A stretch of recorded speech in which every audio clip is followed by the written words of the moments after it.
Welcome, everyone, to this briefing brought to you by the Israel Defense and Security Forum, IDSF. In Hebrew, our name is Abitchonistim.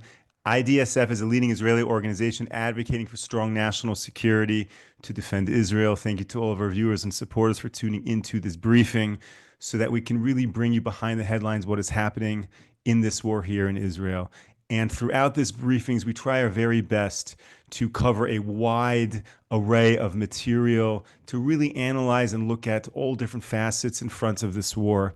And over the past few weeks, I realized that there are a couple issues we haven't covered, namely to really dive deep into all of the countries surrounding Israel and the potential threats that they pose. We've, of course, spent a lot of time talking about Lebanon, talking about Syria. We've spoken about Egypt, and certainly we have spoken about Iran. But there are other countries that really warrants a better understanding of what is going on. So in today's briefing, we hope to discuss and understand a little bit more about Iraq and about Jordan, to understand the state of their countries, their relationships with Iran and other regional actors, and potential threats emanating from those countries. Joining me in this presentation is the one and only Yochanan Ben Jacob, who is a dear friend of these briefings. Every time, Yochanan, you come in, people are just marveled by your depth and breadth of knowledge of the Middle East. So thank you so much for joining today. Thank you so much, Moshe.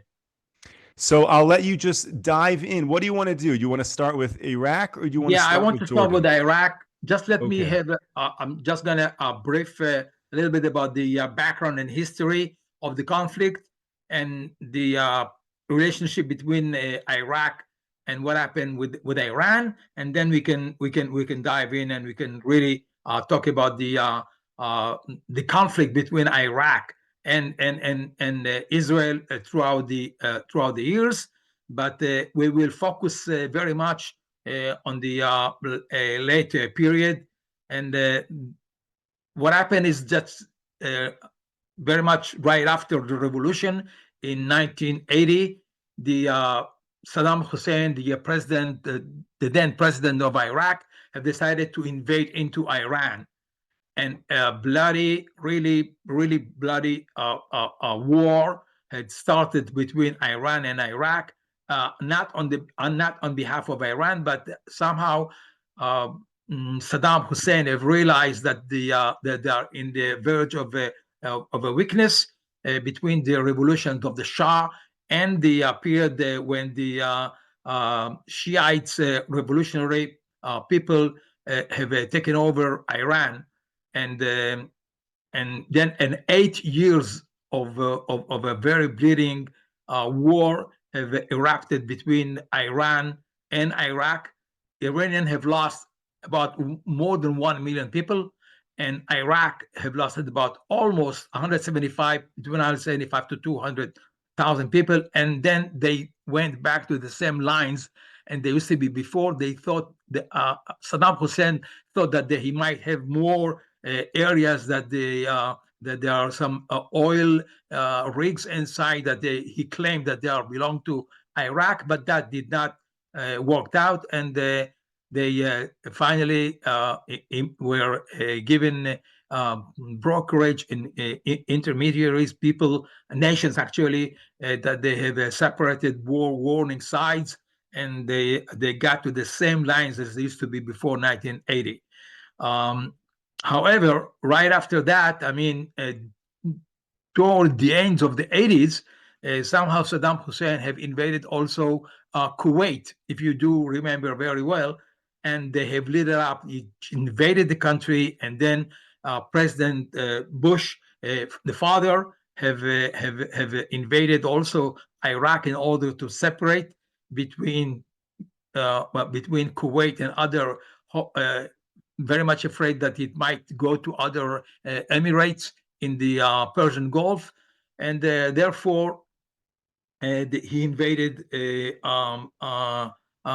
Iraq, and he liberated liberated Kuwait. But during that time, Saddam Hussein have launched about 41 long-distance, heavy, gigantic missiles toward Israel, which most of them, they were concentrated into the center of Israel.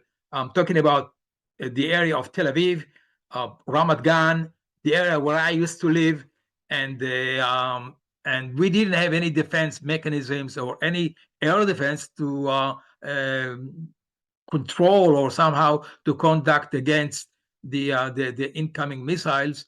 And the United States have brought the Patriots, which are very much like the current Patriots, which is on this time, but they are more developed right now.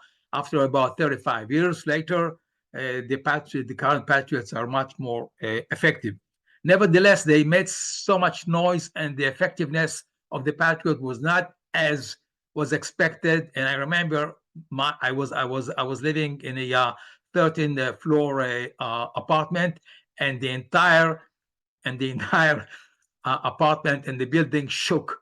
Not only next to me, and other areas, and it was quite horrendous.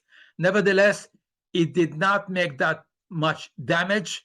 The 41 missiles, many of them they have reached to the sea. Some of them in the northern areas of Haifa North, and some of them are slightly south, and there were a few that they were aimed to Ramat Gan, hopefully to the area of the quarters of the military in Akiria in Tel Aviv, but they have never reached that. There are many damages that took place, and one person was killed, unfortunately, not by hitting the missiles, but however, out of probably out of he was scared, or it was a very much older person, and that was it. Right after that, and I don't want to go too much into the history, and I don't want to go very much into the second war with Saddam Hussein, and how he was got caught by the Bush the son, and the and the whole thing that probably this one everyone remembers very well. Again, Iran have realized that at this time Iraq is very much a very weak country, and Saddam Hussein is not in his best, and his military is being conquered twice by the United States. And it was the time right after the war, and after the after Saddam Hussein was kicked out and actually was executed by United States court martial and United States forces, and gradually they have started to get into and to support the militias that they've created in Iraq. I'm sorry. Actually, there are about 40 militias in Iraq right now, Shiites. Most of them are Shiites.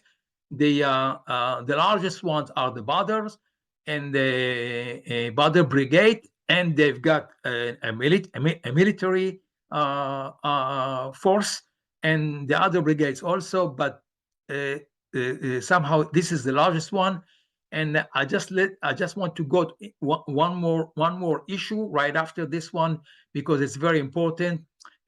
President Trump, just before he was out of office, he visited Iraq, and somehow the Israelis have tipped him, and they tipped the security intelligence forces around that area, that Soleimani, the corporate, the commander of the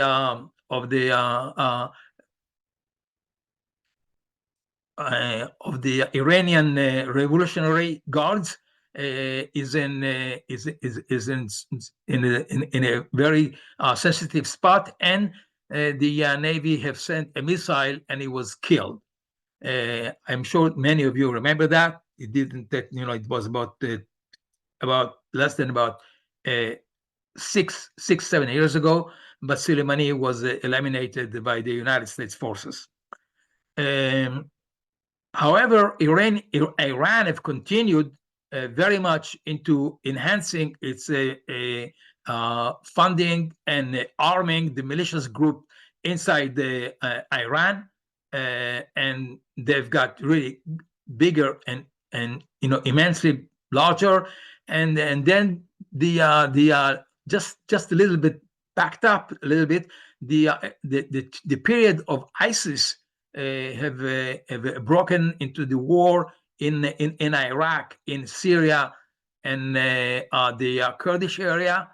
And just for our audience to know, Iraq is divided to three main sectarial denominators.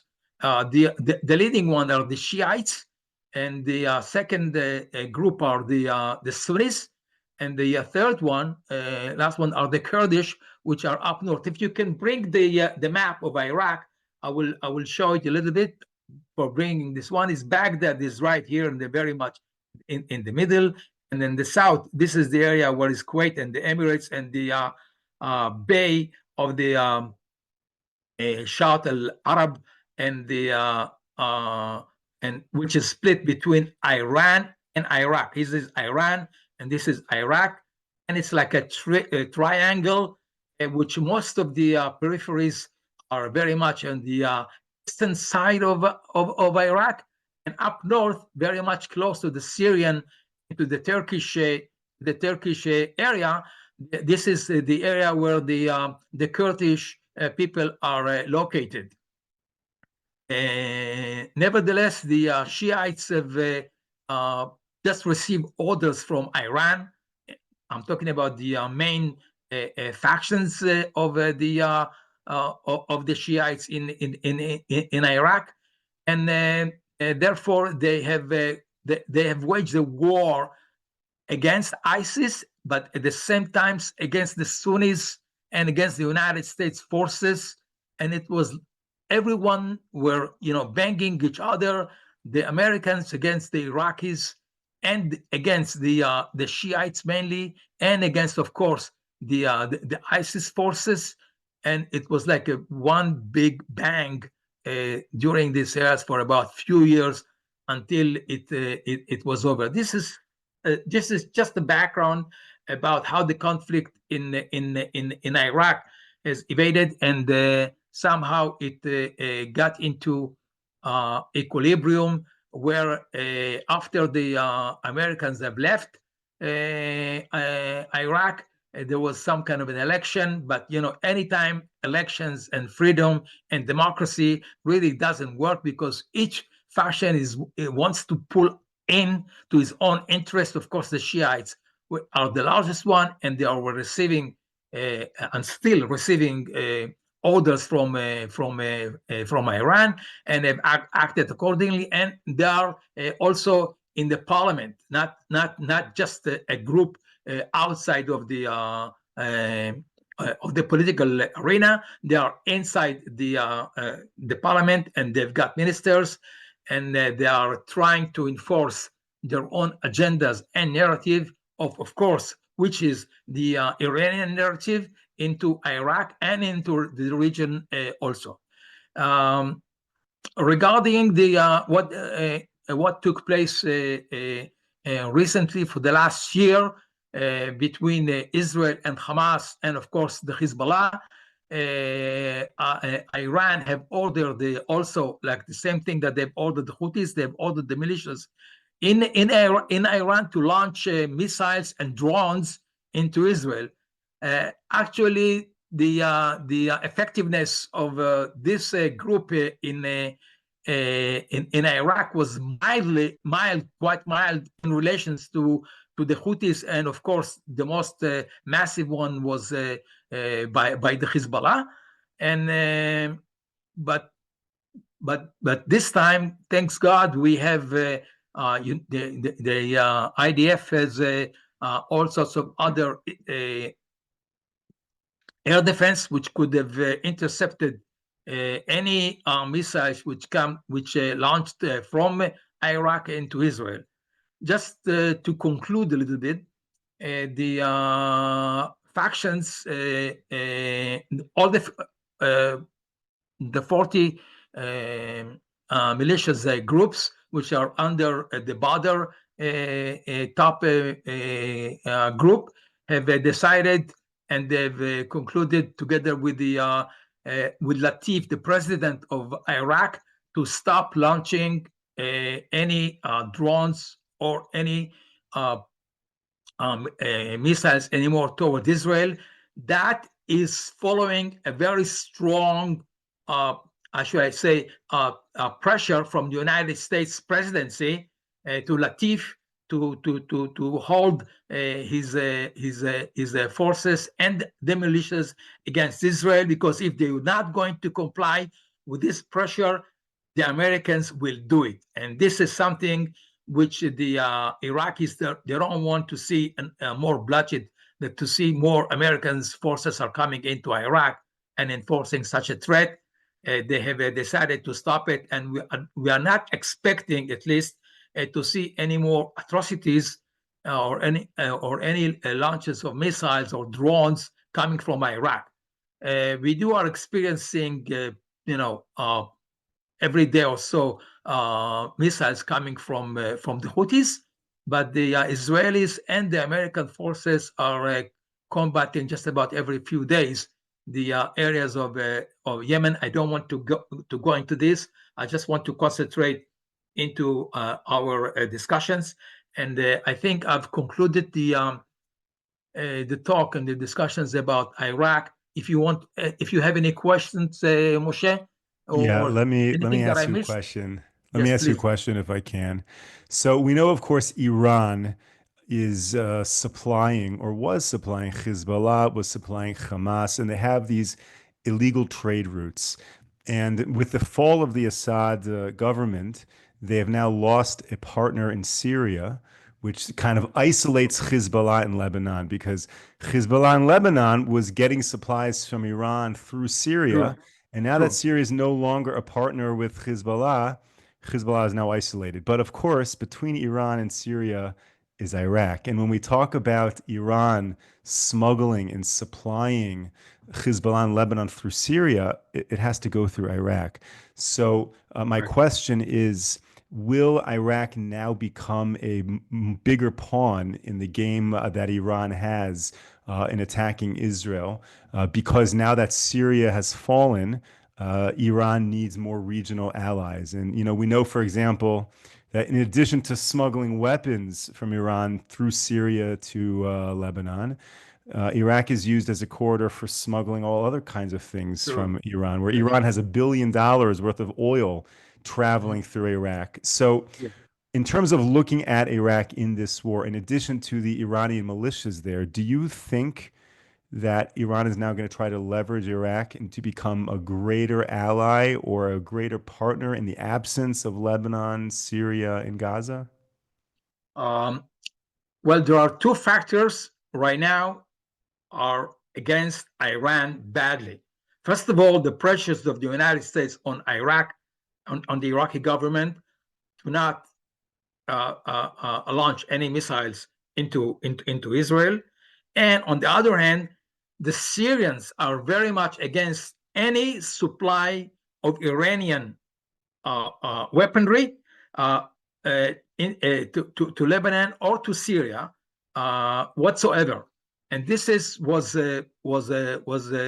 even enforced and was talked about the last 2-3 days. I'm talking the whole thing about Iraq and Syria and blocking the Iranian supply of weaponry to the Hezbollah to Lebanon.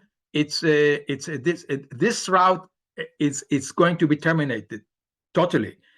However, I don't think that the Iranian will give up, and they will not continue to do everything they can to continue supplying weaponry to Hezbollah.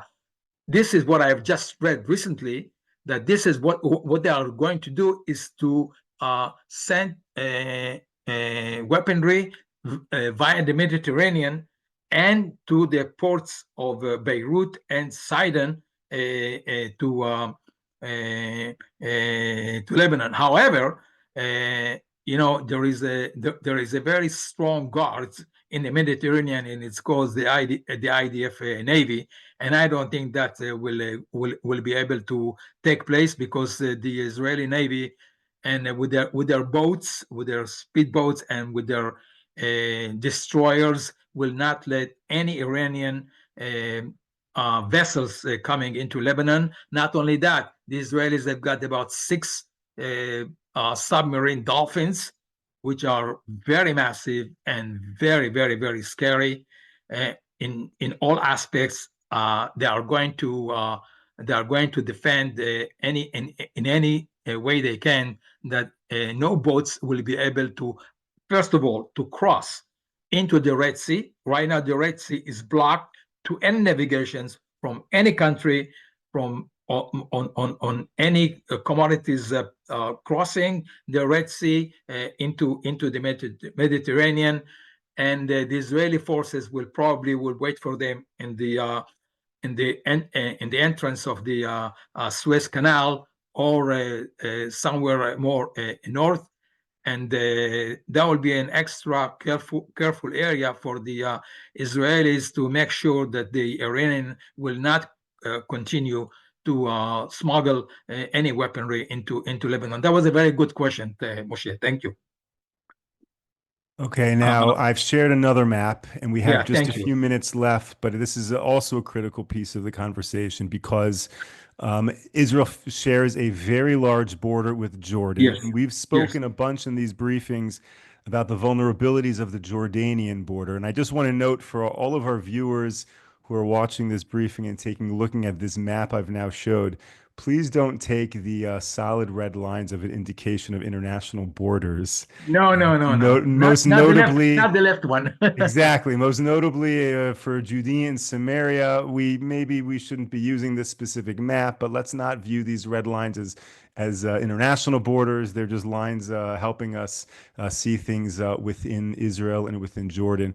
Okay, but Yochanan, tell me about the threat now coming from Jordan. Again, with the fall of Syria no longer being an ally that Iran can rely on, how critical is Jordan now becoming, and to what extent can Jordan become a greater threat for Israel, without getting into all of the history of Jordan, because we have a few minutes left. If we can fast track to the present day, what is happening in Jordan? Okay, first of all, Jordan, we have a peace process with Jordan. Jordan, it's not classified as an immediate threat, nor it's an enemy. However, Iran have smuggled a lot of weapons via Jordan into the West Bank area, or the Palestinian Authority, to the Hamas. And Israeli forces headed by the Central Command in the area of the West Bank have eliminated more than 800 terrorists just last year. Okay, which most weaponry came from Jordan. I just want you to know that the area is about 400 kilometers all the way from the Red Sea all the way to the Golan Heights, between the border Syria, Lebanon, Jordan, and Israel. This area. Okay, I hope that the audience can see this. Just above the Sea of Galilee, the Kinneret. So Syria right now, it's very much all the areas of Syria, the Golan Heights, all the way to the top of the Lebanese border between Lebanon and Syria, is controlled by Israel, because Israel have got inside into the buffer zone, which was created by Henry Kissinger, the Secretary of State, in 1974. He was a very smart guy, and he created the buffer zone because he didn't know what's going to happen.